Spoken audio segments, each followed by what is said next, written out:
Well, Shannon Acheson, I'm so excited to have you on 700 Club Canada. Thank you for joining us.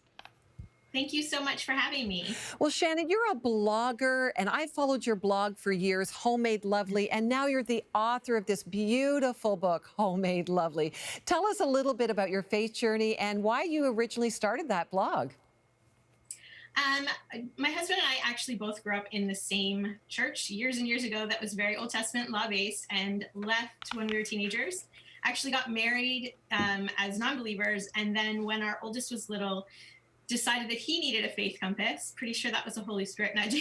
Yeah, So we right. started looking for church, and actually were baptized together and became Christians together about 4 or 5 years after we were married. So That's amazing. um, that's very brief faith journey. And why I started the blog to begin with was we were renovating a very small little rundown house. It was all that we could afford. I saw other people blogging and doing it and actually turning it into a business. And I just thought that was a really neat idea that we could document all that we were doing and maybe turn it into a business as well. Wow. Well, you're an interior designer, and I tell you, you are amazing. Your passion is to help people create the home they've always wanted. What are the biggest challenges that hinder people from not really enjoying their home? I think clutter and overwhelm is one thing. People just get bogged down in stuff, whether it's stuff they've bought or inherited. That's one thing. Yeah. Another that I found is that people don't think they're creative enough to decorate it themselves or to choose things. They just feel like that they need something they don't have as far as creativity goes. And then a lot of the times with those two things is they don't know where to start. They have no idea what to tackle first or where to begin. Well, can I just say I relate to all three of those?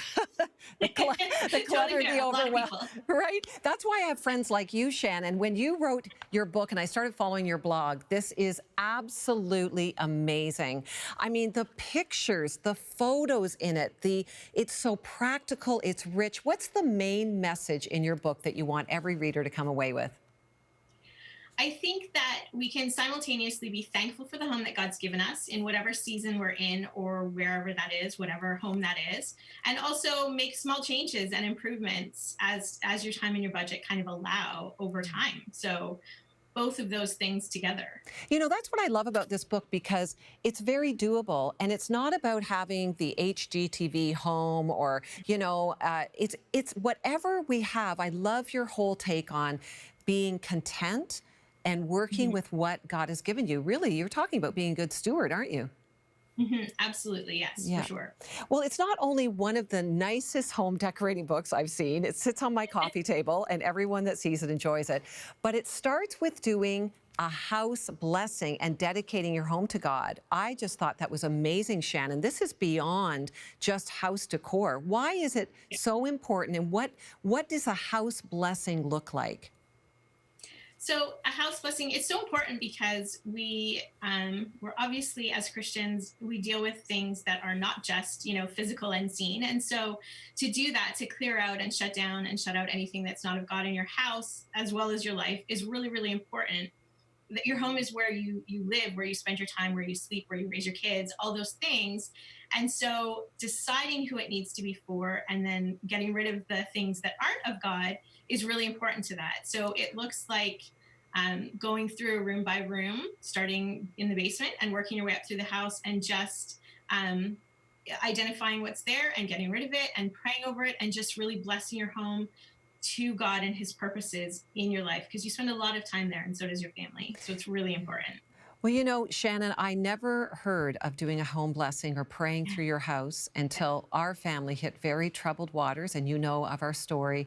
And it began with practicing and going through our house with this house blessing. So I can't encourage our viewers enough that this book will provide a step-by-step way to do that if you're unsure. So thank you for putting that as part of this making your house a home, a beautiful space.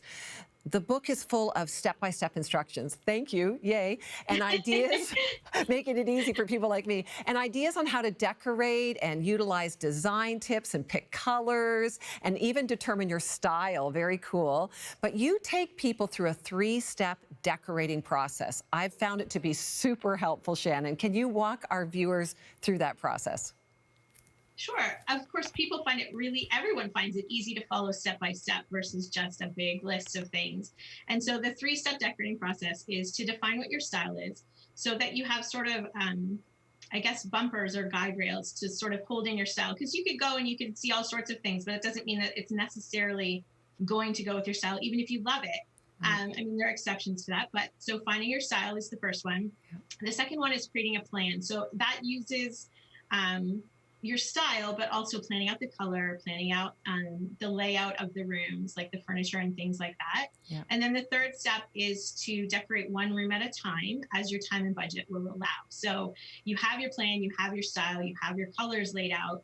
And then as your time, because everybody's busy, and as your budget, because nobody has endless money, allow, you tackle each room one at a time, but you do it in a specific order within that room so that it really works well, especially for people who aren't, designers or whatever. It's not necessarily the way, the order a designer would use, but it's the way that I found works best for people doing it themselves in their own home. So I'm working on a room right now, Shannon. I'll just get some, free advice from you. Tell me, what is the order then when I look at my front room, my living room, and we're going to turn it to more like a den? What would be the maybe 2 or 3 things that I need to do first, or what order? What are the order of things? The first thing you'd want to do is sort of clear out the room to get an eye for what the space is. Take out, and I don't mean everything. I mean, leave the big stuff in there. Good. There's a piano in there. Clear out all the little bits and pieces, right? Yeah. Yeah. So that you can really see what the space looks like. And from there, you need to choose, once you've got your color and your style, which you've already done, if you've done the first 2 steps, is then bring in any other big pieces that need to be there for the function of the room. And then you'll want to do stuff like figuring out an area rug and curtains, because those really impact the feel of a room. And once you have that, so paint color, you never ever start with paint color because it's much easier to match a paint color to a fabric or something else that you love as an inspiration piece than it is to go the other way and choose a piece to go with a paint color that you've chosen. I've made note of that. That's great. Yeah, that one's a huge mistake that people make, is to choose a paint color first and to choose a paint color at the store, which you should also never do because it will never look the same. That's true. Yeah, so the big stuff first, and the patterns and sort of other colors and textures you want, you can bring it into the room, but then you might have to take it out just so that you can do the paint. But I promise it will work so much better that way than if you paint it all and then add stuff in after. You know what? That is super helpful. Viewers, as you're watching, I can't encourage you enough to get this book. Now, here's a really exciting thing. Shannon's book is going to be our special thank you gift for viewers that request a copy, and with a donation of $50 or more to our ministry. This is our thank you gift. Shannon, I thank you so much for your generosity in letting us give your book away. How do people find more of your great resources?